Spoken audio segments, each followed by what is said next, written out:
Okay, imagine you're out maybe at an izakaya in Japan, you're chatting with some new friends, and someone asks you, Chiki, do anything this weekend? Right, a really common question. Or maybe you're trying to describe someone like your new colleague, and you say, Haija, he jogs every day. Yeah, sounds simple enough. Exactly, but on the surface, right, because sentences like these, they actually hide quite a bit of nuance. They let you talk about ongoing actions, states of being, even handle those casual questions that really bridge the gap from, textbook Japanese to real conversation. Absolutely. That expressive power, that ability to connect more authentically, Yeah. that's really what we're digging into today. Welcome to the Deep Dives. So today we're getting into some foundational grammar structures in Japanese. Specifically, the kind of practical stuff you've probably been wrestling with in your language journey. Our goal here is to take these, essential grammar points and make them really clear, give you actionable knowledge, loads of examples that hopefully will actually stick. Yeah, we want to make it click. We'll unpack how to describe actions happening right now or ongoing states, talk about likes and dislikes, and even navigate some of those casual conversation things. It's all about getting you the tools to sound, more natural. More conversational, definitely, and ultimately just more connected when you speak. Yeah. These concepts are honestly pivotal. They unlock some of the most versatile, most frequently used structures in Japanese. So what we're exploring today, it really starts to show how Japanese verb usage is, different from English, right? Especially with this whole idea of how actions relate to time and state. That's a perfect way to put it. It's a different way of framing things. Okay, let's unpack this. First big topic. The super versatile T form plus N, or an erzer. You often see it written as... The famous Aaron. Yeah. For so many learners, it feels like this Swiss Army knife of grammar. But at first, it can be kind of tricky because it does so much more than just mean doing something. It really is multifaceted. The core idea most people grab first is actions in progress. Like saying, I am doing X right now. Or like the textbook example. Exactly. A classic one is Su sonwai imaindi at imasu. That just means Sue is studying right now. Clearly shows the studying is happening at this moment. Or like if you're eating breakfast. Yeah, perfect. You'd say, Asa gohan o tabete imasu. I am eating breakfast. Or watching TV. And for masu eibi omete masu, it's all about the immediacy, the action happening now. And what's interesting is how you hear native speakers adapt this in casual chat. I've definitely noticed people drop the E in imasu, right? So it becomes ninket. Good catch. Yes, that happens all the time. Is that just like a shortcut? Or does it change anything? What's happening there? That's a great observation. It's purely for natural flow, really. And it makes it sound less formal, especially when you're just talking. Okay. When you pronounce every single E in iru or imasu really clearly, it can sound a bit, stiff, almost like reading aloud. Yeah, a bit robotic sometimes. Exactly. Dropping that E, it's a kind of vowel reduction. It happens in lots of languages where unstressed vowels get sort of softened or dropped. It just makes your speech smoother, more like how people actually talk. So no change in meaning at all? Nope, none whatsoever. It just sounds more natural, less deliberate. So instead of saying, ima kohio nonde imasu, which is perfectly correct, you'll much more likely hear ima koki o nandemasu if you're just chatting with a friend. Right. If you were writing a formal letter or something, you'd probably stick to the full form. It's all about context and how casual you want to be. Yeah. Okay, so it's a marker of casual speech, not meaning. That's a really key distinction. But this sign form, it isn't just for right now actions, is it? You mentioned earlier it also covers stuff that's been going on for a while or things you do habitually. Definitely. And this is where the real versatility starts to show. Beyond just this very moment, it can express an action that's been continuous over a longer time or something you do as an ongoing habit or activity. Okay, like... Well, say you've been doing yoga every day for the past year. You could say, Minichi yoga oshimasu. Right. How is that different from just saying, Meniki yoga ushimasu? Good question. Minichi yoga oshimasu just states the fact, I do yoga every day. Yeah. But BT adds this nuance, this feeling of ongoing, consistent practice. It emphasizes that you have been doing it regularly and you're still engaged in that activity. Ah, okay. So it's about that feeling of continuous engagement, not just repeating an action, like an active, ongoing habit. Exactly that. Or think about being a student. If you're majoring in Japanese at university, you'd say, 大学で日本語を勉強しています. Okay. This implies that studying Japanese is your current ongoing focus, your major. If you just said shit, it sounds more like a future plan or intention. I will study Japanese at university. See the difference? Yeah, definitely. One's a current reality, the other's more like a plan. Precisely. And this naturally extends to occupations too. If I teach Japanese, I'd say, 日本語を教えています. I teach Japanese, meaning that's my job, what I do ongoingly. Right. Similarly, if you work in Japan, you say, 日本で働いています. I work in Japan, describing your current professional activity. It emphasizes that active engagement in the role. Okay, now here's where, for me at least, it got really interesting and honestly a bit tricky at first. Using Sanderson to describe the result of a change, a current state. This isn't about an action still happening, but the state you're in because an action finished. I remember this being a huge light bulb moment. It is.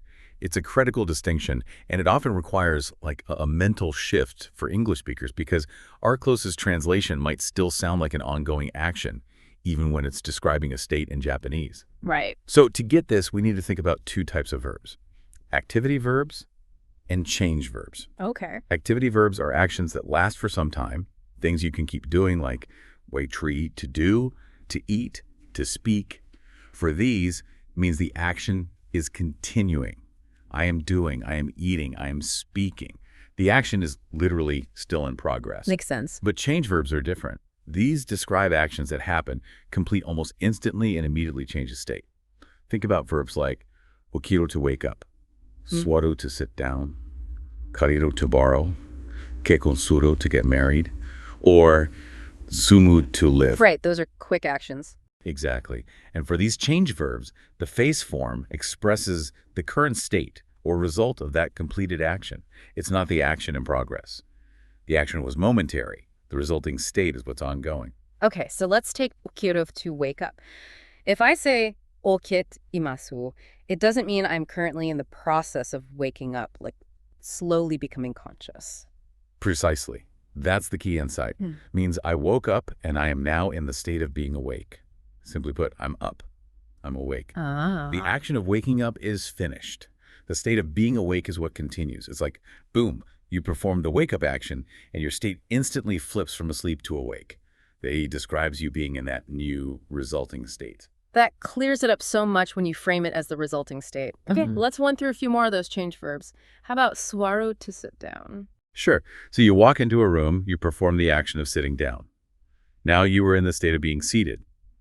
So you say, suwatemasu. It describes your current position. It does not mean you're halfway down into the chair. Okay, got it. What about kariu to borrow? Right. Say you borrowed a book last week, and you still have it. You are currently in the state of having borrowed it. So you'd say, duwan ono karitemasu. It means I'm still borrowing the book, or maybe more naturally in English, I have the book borrowed. It implies you still possess it. So it implies that continued possession or retention, not the act of checking it out. That's really different. Yes, exactly. Another really clear one is kakonsuru, to get married. You are getting married for weeks on end in this grammatical sense. The action happens, the ceremony, whatever, and then you are married. Right. So kakonshaite imasu means I am married. It reflects the current marital state that resulted from the act of getting married. Not I'm in the middle of the wedding ceremony right now. Correct. That would be a different way of phrasing it, focusing on the event. And for sumu, to live, if you started living in Japan, maybe you moved there, your current state is that you reside there. So, Nihon ni sundimasu, I live in Japan. This is a super common one to mix up with fufu, which, as we said, sounds more like a future plan. Okay. And wasn't there a special kind of quirky case for to know shiru, something about its negative form? Yes, absolutely. A classic trip-up point. While you say shitemasu for I know again the state of possessing knowledge, its negative form is so shirimasen. Crucially, you do not say sufu, shirimasen. Oh, right. I remember that now. So it's just a different word entirely for the negative. Exactly. It's an irregular negative. Yeah. So if someone asks, do you know Tanaka-san? And you don't. You say, oyo shirimasen. No, I don't know them. You just have to memorize that one. Good heads up. And while we're on so, it's useful to quickly contrast it with wakaru. They both kind of translate to know sometimes, but they're different. How so? Koma no implies acquiring new information, having factual knowledge, like I know his phone number, denwa bangjo shite imasu, or I know that fact. Okay, like factual recall. Yeah, whereas implies understanding, comprehension, like processing information you've received. So if the teacher explains something and you got it, you'd say, Ojo daichirte, sensei ga ita kota ga wakarimashita. I understood what the teacher said. You wouldn't use or there. That's a super helpful distinction. Acquiring knowledge versus understanding it. Okay. And what about describing what someone's wearing? Where does that fit in? That always uses the A form, and it's another perfect example of the result of a change idea. Okay. Once you perform the action of putting on an item of clothing, you are then in the state of wearing it. So, someone wearing a kimono. Kimono o kitimasu. Wearing glasses. Megane o kaketemasu. Wearing a hat. Busho o kabutemasu. Shoes. Kutsu o hitemasu. It's always about the state that results from having put the item on. Okay, wow. That covers a ton of ground for just the T form plus ed. It really is incredibly versatile. And nailing that difference between ongoing action and resulting state feels like the absolute key. It really is. Once you get that, so much else falls into place. But that's not all the T-form does in this lesson, right? Another huge piece is using it to connect ideas, like linking adjectives or clauses. Yes. This was another game changer for me, making sentences flow instead of sounding all choppy. It absolutely is. Instead of, the restaurant is cheap, the restaurant is delicious, you can combine them smoothly. It lets you paint a fuller picture all at once. So how does it work? Let's start with adjectives, like yasui, inexpensive. Okay, for adjectives, the rule is simple. You drop the final for and add ed. Drop them. Add ed. So yasui becomes ene, yasukute. If you want to say inexpensive and delicious, you combine and share. Yasukute o ishi desu, right? A full sentence might be, ano mise no tabemono o yasukute o ishi desu. The food at that restaurant is inexpensive and delicious. And you have to remember to drop the hong first, right? Not belly. Exactly. That's a common slip-up. And also, remember the irregular one, good. It doesn't become on. Oh, yeah. What does that become? It becomes erithu from its older form. So the weather is good and warm would be tenki ga yokute atakayo desu. Okay, for good. Got it. And what about ape adjectives and noun plus constructions? Is it similar? It is, and even simpler in a way. For both air adjectives and noun plus sure, you just add de to the stem or the noun. Just add de. Yep.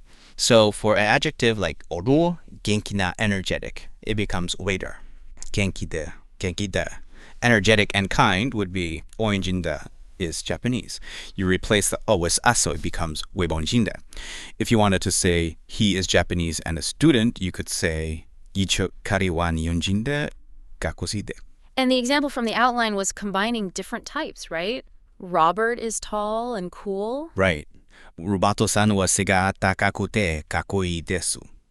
Here, skakakai tall is an adjective phrase, so it becomes in takakute.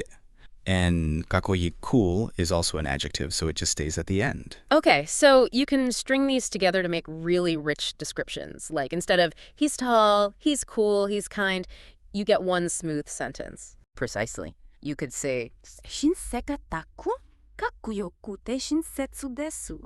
It lets you describe people or things much more vividly. She has long hair and big eyes. Hidi Cesar, kanojo wa kami ga nagakute me ga uki desu. It just flows better. That's incredibly useful. Okay, next up from lesson 7, movement with purpose. Using the verb stem plus ni, and then mas ni, or hostin. Ah, yes, expressing why you're going somewhere. This is super common in daily conversation. So the structure is, take the verb stem, like for oi, cow to buy, the stem is here. Exactly. You take that stem, add the particle ni, which indicates purpose here, and then follow it with a movement verb like eiku, to go, kuru to come, or kairu to return. So if I wanted to say, I went to the department store to buy a bag, You'd say, Depato ni ikaban oka ni ikimashita? the bram marks the purpose, buying the bag. Okay, so it's not just where I went, but why I went there. Precisely. If you went to the library to study, it's shokuwa. Toshokan ni benki shi ni ikimashita. Using the stem of ours, which is ashokarna, or if a friend came to play games, Toshokan ni benki shi ni ikimashita. This is different from just saying, like, depato de kaban okaimashitam. Yeah, that just states the action happened at the location. It doesn't specify the initial intention or purpose of your trip there. The jai structure highlights that purpose. Very clear, very useful for explaining plans or what you did. Okay, and the last bit for lesson 7 was counting people using hu or gai. And there were some quirks, right? Ah, yes, the people counter. The main thing to drill are the irregulars for 1 and 2 people. Right. Those are crucial. 1 person is horikari Not ari. and horikari, Okay. and 2 people is futari. Futari. Got it. Gutori, futari. Get those down because they're incredibly common. After that, thankfully, it becomes regular. You just add. So 3 people. Kurin. 4 people is yonin. Careful, not earning. Or yoinin. Okay. Yonin. Going in. Rokunin harnin. Shichinin or nananin for 7. Hachinin. Hachin. Guinin. Gunin. And oinin. Okay, so mostly regular after the first 2, with a little watch out for 4 and 7. Yep. And the sentence structure to say, there are X people, or I have X children, is pretty straightforward. How does that work? Use the structure. Person group, X. Person group ga X ni nimasu. The marks the subject, the people being counted, and RN is the verb for existence for animate things. So I have 1 child would be. Koromo ga hitori imasu.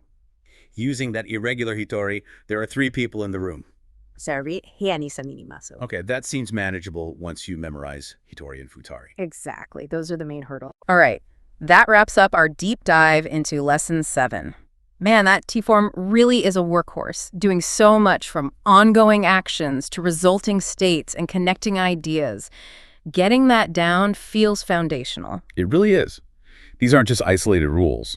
They're tools that dramatically increase how precisely you can describe the world and your experiences. And that leads us perfectly into lesson 8, which is all about unlocking more natural, casual conversation and expressing opinions. This feels like where you really start shifting from textbook Japanese to, well, sounding more like a real person. Definitely.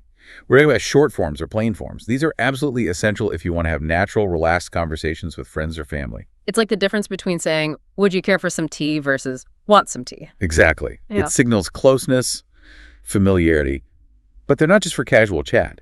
You need them for quoting what people said, for making negative requests politely, and for talking about activities you like or dislike. Without plain forms, you'd always sound quite formal, maybe even a bit distant. Okay, so how do we get a handle on these?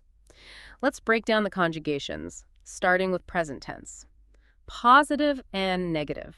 I remember the negatives especially felt like a lot to learn at first. They can seem like a lot, but there are patterns. And honestly, with practice, they become second nature because you use them constantly. Okay, so present tense verbs. Positive first. That's the easy part. The positive short form is just the dictionary form. So yomu to read, is its own short form. Fai, tabaru to eat, is its own short form. Simple as that. Nice. Okay, now the negatives. That's where the rules come in, depending on the verb type, right? Verbs first. Right. For verbs, also called ichidan verbs, you just drop the final and add night. Drop, add, sure. Okay. So yoshiyu becomes junomabare, not eat. Miru to see becomes need, not see. Pretty straightforward for those. Okay, that's manageable. Now, the E verbs, the godan verbs, those are the ones with the vowel shift. Yeah, that tripped me up initially. Yep, that's the slightly trickier category.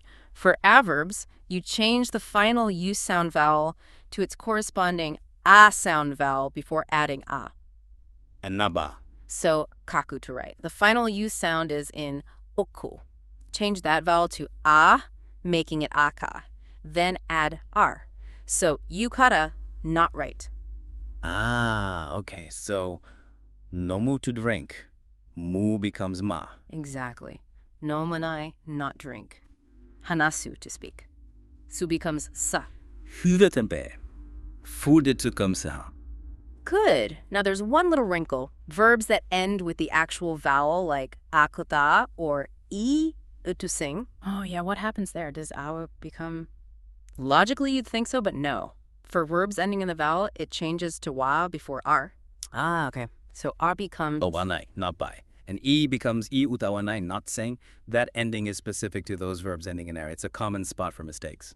Good to flag that one. Any irregular verbs we need to worry about for the negative short form? Yes, the two usual suspects are irregular here too. Suru to do becomes shinai, not do. Shinai, okay. And kuru to come becomes suru, kunai, not come. Note the pronunciation change from kuru to kone. Konai, got it. Suru, shinai, kuru, kanai. Those seem super important. Extremely. You use them constantly. I won't do it. Nor does shinai. He's not coming. Yes. And wasn't there a special case for aru to exist for inanimate things? Yes. Another crucial exception. The negative short form of aru is just nah. You don't follow the verb rule and say So just, I know money is sure. no umbrella, kasagane. You just swap. It's its own unique negative. Okay, that covers verbs. What about adjectives? Are adjectives complicated? Much easier, thankfully. Positive short form for adjectives, same as the dictionary form. Kawaii is just where. Isogashi, busy, is just okay. Also consistent. Drop the final S and add a gum. Kunai. Drop ina. Yep. So kaiwai becomes, and kawakonai, not cute. Klikashi kunai. Not busy. Nice and regular. That's a relief. Okay, last category. Adjectives and noun plus ara. They follow a similar pattern, right? They do, which helps. For the positive short form for both of these, you replace the polite with are. Ara becomes there. Right. So, reiju hayohon shizuka desu is quiet becomes hayora shizukara. Yoyakose desu is a student becomes heror gakusei da. Okay, that's the plain positive. What about the plain negative? For the negative short form, you generally replace with air yella. So Shusuke becomes ar, Shizuka janai is not quiet.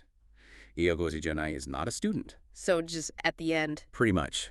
You'll sometimes hear win, which is like a slightly softer, maybe more feminine, plain negative, but pure plain form is just... Okay, that's a lot of patterns, but breaking it down helps. It seems like mastering these is step one to actually sounding natural. What else makes informal speech sound, well, informal, beyond just the verb and adjective forms? Great question. There are definitely some key conversational habits. First big one, questions. In casual chat, you usually drop the question particle. Ah, right. So how do you know it's a question? Intonation. You just use a rising pitch at the end, like we do in English. So instead of the formal erisos dona ongaku ukiku with that upward lift. What kind of music do you listen to? Yeah, makes sense.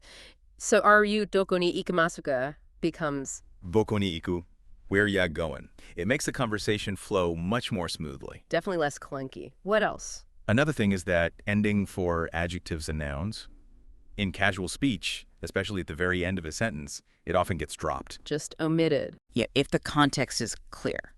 Like, you could just say, Marisa Waninse. Mary's a sophomore. The R isn't strictly necessary there. Oh, okay. Or instead of dropping it, you might follow it with particles like ina for seeking agreement, or endure for emphasis. Like, karu wa gakusei da yo. He is a student, you know. The R is still there, but followed by. Okay, so it's flexible. And what about basic yes and no? Yeah, big difference. The formal un for yes and jun, you almost never use those with close friends or family. It sounds weirdly stiff. So what do you use instead? You use un for yes and un for no. That first one is like a short nasal confirmation. The second has more of a rising falling intonation, kind of like in English, but softer. Un and un. Okay, so if a friend asks, un iyon water coffee, I'd say. You'd probably say e if yes, or maybe ayu, nah, I'm good, if no. Using on or n would feel oddly formal in that context. Those little details really make a difference, don't they? Okay, now, how do we use these short forms to quote people, like saying, I think that, or she said that? This seems super useful for sharing info or opinions. Hugely useful and used all the time. The structure is, you take the clause you want to report, and crucially, the verb or adjective at the end of that clause must be in its short form, and then you follow it with fail to omoimasu for I think that, or ete imashita for they said that. Okay, short form, then te, then the think or said part. What does the do there? The a acts like a quotation particle.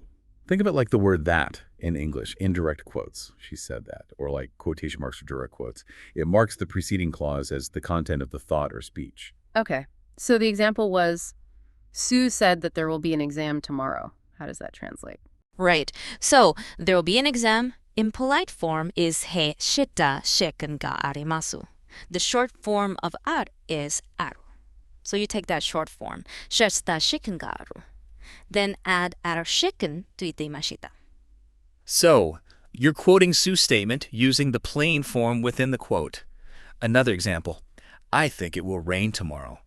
Polite form is are ga furimasu. Short form is uoimasu. So, ashita ame ga furu to omoimasu. Exactly. See, it's quite logical once you remember short form before that, and you can quote anything this way. Thoughts, feelings, observations. He said he saw an interesting movie. Areba hawaiiake. Kara wa omoshiroi ai ga omita to itemashita. Here, omita is the short past tense of meal. Okay. Or, I think she's a kind person. That uses a noun phrase. Right, she is a kind person. Polite is heishi hito desu. Short form positive uses a sopata hi yasashi hito da. Then add shema awai arzu. Okay, the key is always using that short form right before the era. Not one are about shawa or wemyasi. That's the most common mistake.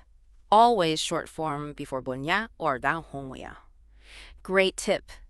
This really opens up how you can report conversations and share opinions naturally.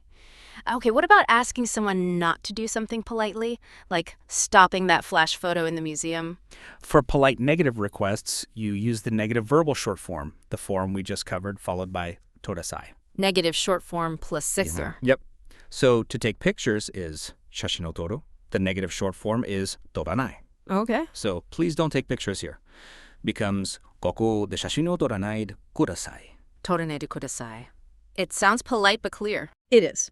It's the standard way to politely prohibit an action. Other examples. Please don't worry. Worry is shinpai suru.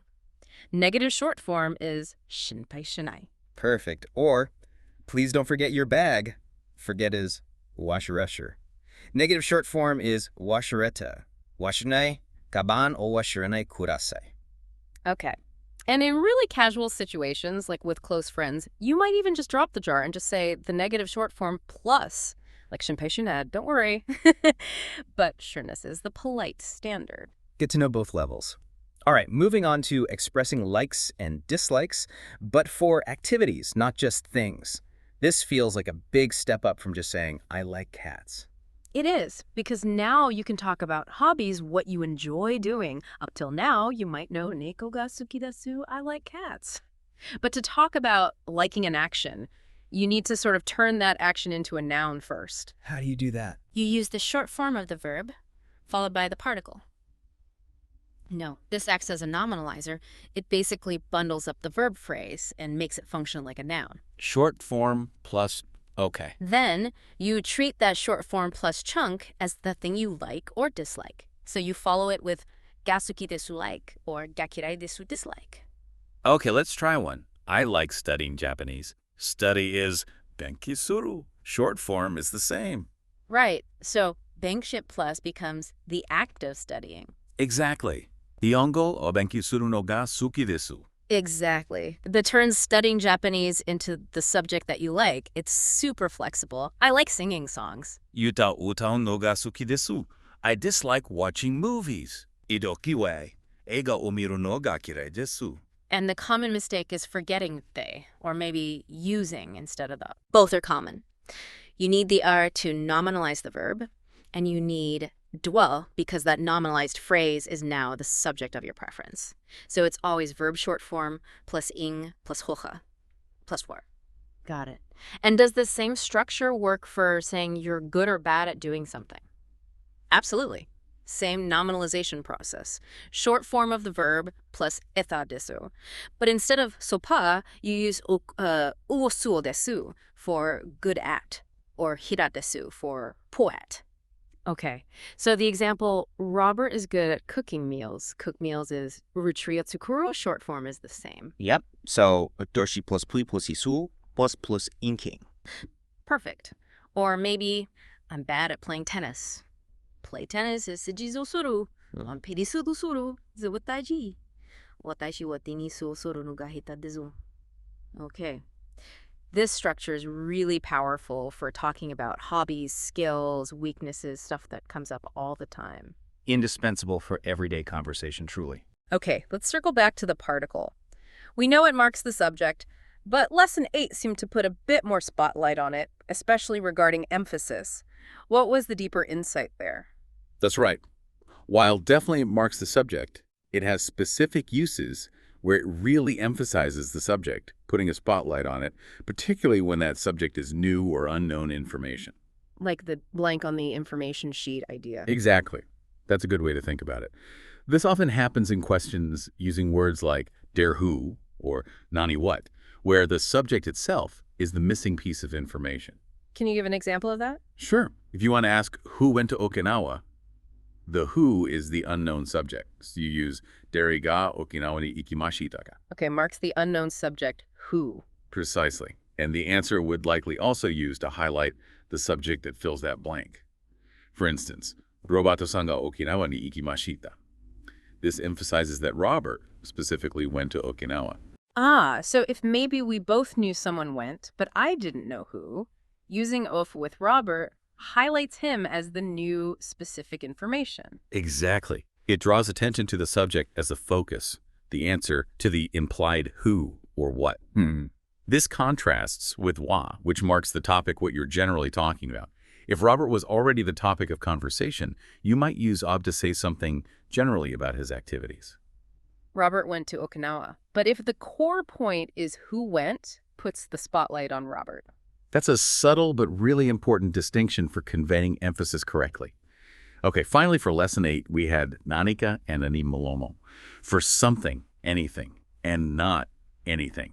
These also felt a bit tricky because they interact with particles differently. They're super useful, and yes, they have unique behavior. They basically absorb certain particles like are and frincum, and you don't use them together. Okay, so nanika first. That's something or anything. Right. It's something in positive statements. Like, the cat brought something. Neko ga nanika motte kimashita. See how he acts as the direct object here? No needed. Okay, it replaces, and in questions it means anything. Yep. Did the cat eat anything? Could be. Neko wa nanika tabemashita ka? Or even in a negative question. Neko wa nanika tabemazen deshita ka? Didn't the cat eat anything? You're asking about the existence of any consumed item. Okay, so he works for positive statements and questions. What about negative statements like nothing or not anything? For that, you use noneable, and it must be followed by a negative verb form. Plus negative verb. Exactly. So to answer the cat question, no, the cat did not eat anything, would be achuftu. Ie neko wa nani mo tabemasen deshita.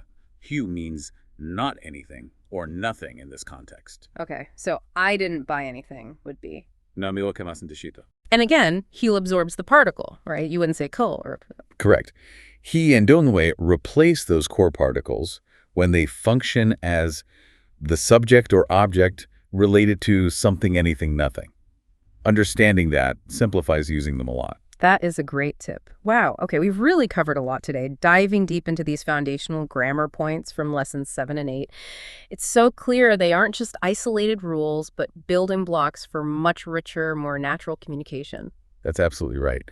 Getting comfortable with the T-form's flexibility, especially for states, and then really mastering those plain forms for casual chat, quoting preferences, it just opens up so many doors in your ability to express yourself. Yeah, I know these lessons, especially getting all those T-form uses straight and memorizing the short forms, can feel like a pretty steep climb. I definitely remember that feeling. It takes time. But seriously, remember that every bit of practice, every example you work through, it builds a stronger foundation.